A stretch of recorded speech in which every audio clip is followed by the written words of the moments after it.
ধর্মতলা থেকে বিপুল পরিমাণ কার্তুজ উদ্ধারের ঘটনায় নতুন তথ্য। পুলিশের দাবি হলদিয়ার দিক থেকে আনা হচ্ছিল কার্তুজ, কিন্তু এই কার্তুজ কারা দিল, কোথায় নিয়ে যাওয়া হচ্ছিল তা নিয়ে এখনো ধোঁয়াশা। অন্যদিকে কার্তুজ কাণ্ডে ধৃতের বিজেপি যোগ সামনে এসেছে। তৃণমূল ধৃতকে বিজেপি নেতা বললেও গেরুয়া শিবির তাকে কর্মী বলে দাবি করেছে। কলকাতা থেকে উদ্ধার হওয়া শয়ে শয়ে কার্তুজের এই ছবি ফের একবার এ রাজ্যের আইন শৃঙ্খলা নিয়ে প্রশ্ন তুলে দিয়েছে।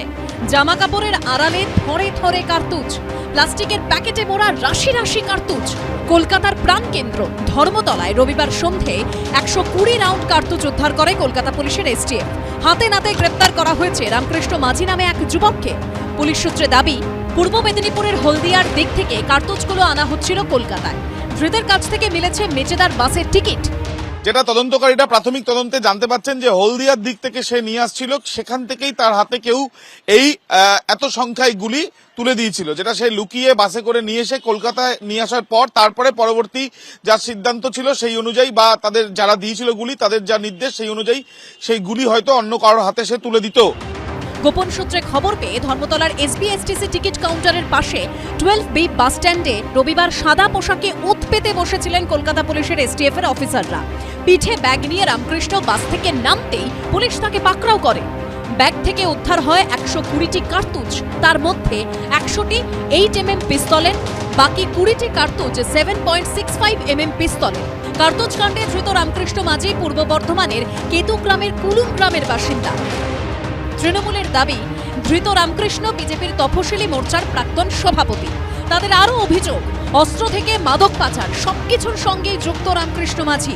বিজেপি পার্টি রামকৃষ্ণ মাঝি এর নাম, এই জেডপি 46-এর এসসি মোর্চার সভাপতি ছিল এবং এলাকায় ঘুরতো, প্রচার করতো, মিটিংয়ে থাকতো, এমপির সঙ্গে মিটিংয়ে বিভিন্ন জায়গায় ক্যাম্পিং করেছে, প্রচার করেছে। যদিও বিজেপি এই অভিযোগ উড়িয়ে দিয়েছে।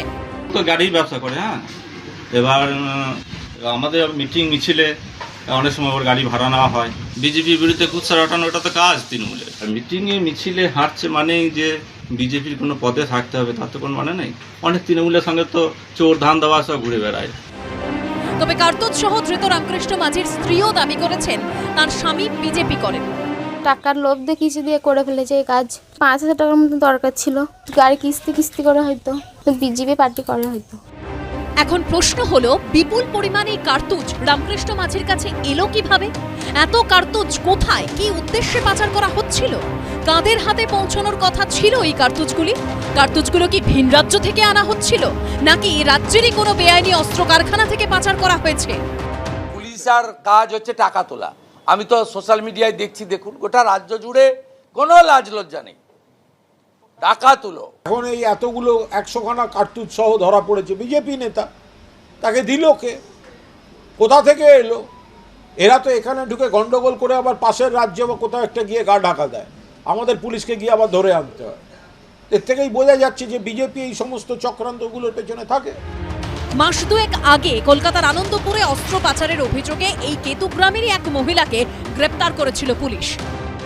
আবির দত্ত, রানা দাস, উজ্জ্বল মুখোপাধ্যায়ের রিপোর্ট, এবিপি আনন্দ।